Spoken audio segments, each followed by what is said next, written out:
Hi everyone, it's maths time again. Oh, and guess what? Yes, I'm all dressed up for the beach. That's because Zero and I and lots of friends have gone on a holiday. Only thing is, I have lost him again. But before we talk about that, how about I show you something that some of Zero's friends have given me? So everyone, have a look at these cool sand dollars. Now, one of Zero's friends gave me all of these here, and another of his friends gave me these here.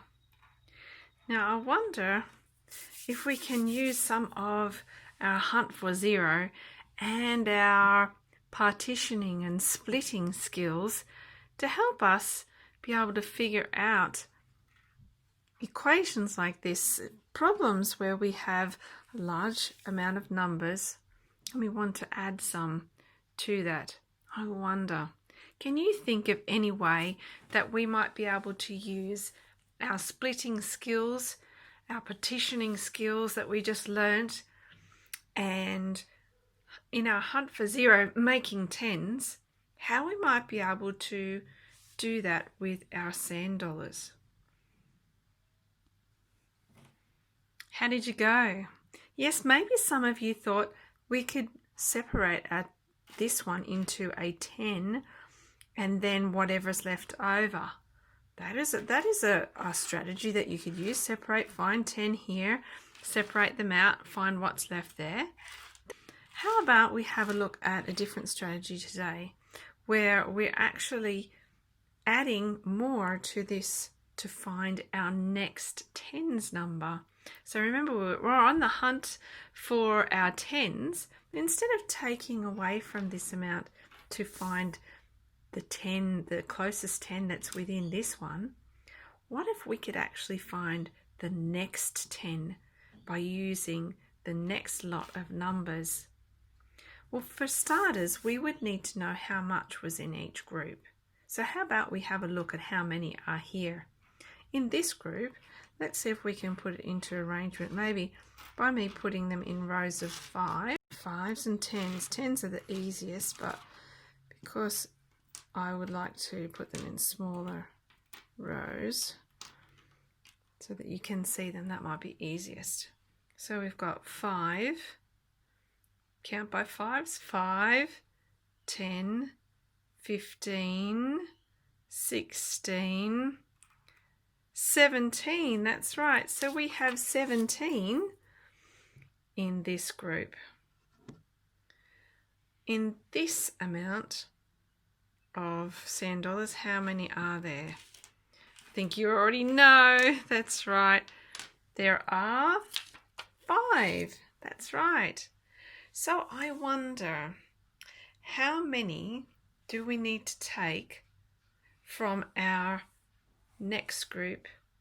And is there, to start with, are there enough to make another group of 10? So we can see here that's a group of 10, and then we've got another group of 10. If I move them away, you can see, remember, a bit like our tens tin.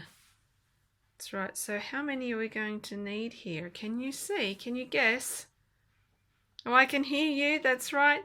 3. We're going to need 1, 2, 3 to make up our next tens. So I'm going to take them from here, and that means that I would take 3 from my 5. So how many would I split? I'm partitioning a different one. First, I'm partitioning my smaller number, my 5, into 2 separate numbers. What are the 2 separate numbers? 2 separate amounts are 3 and 2.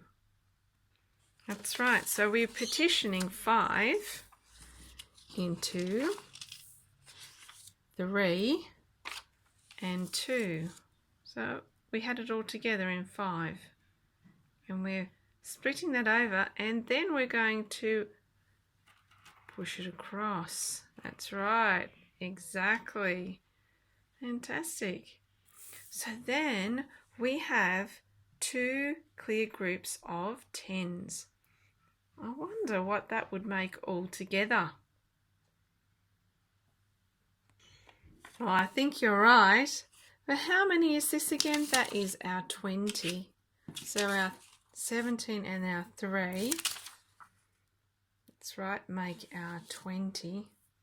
And then we have 2. So when you add those two together, they equal the same as, that's right, 22. I heard you already, 22. Fantastic.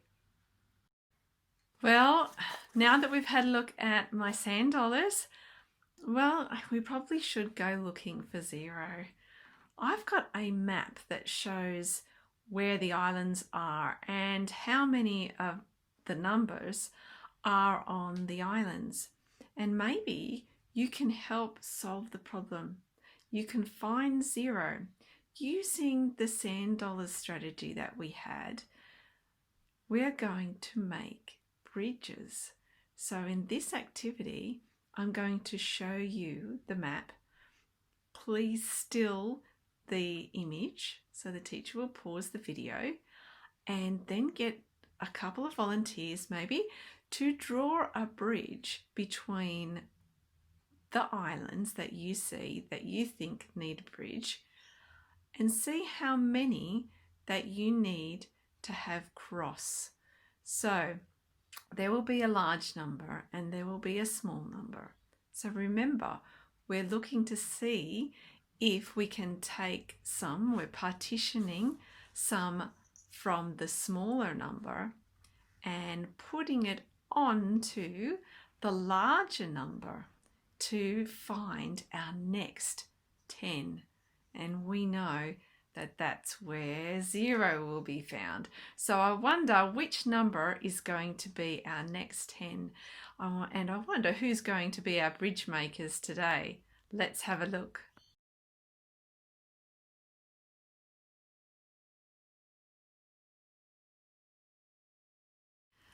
So how did you go, everybody?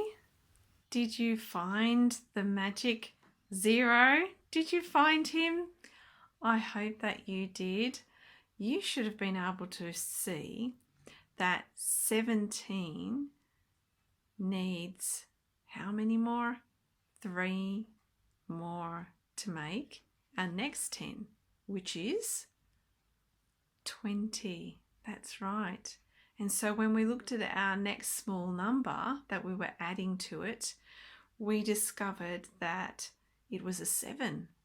And if we take the 3 away from the 7 and give it, so we partition the 7 into 3 and 4, we take the 3 and put it with the larger number to make our next 10s, which was 20.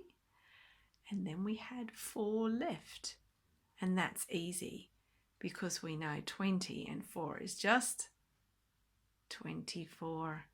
All right.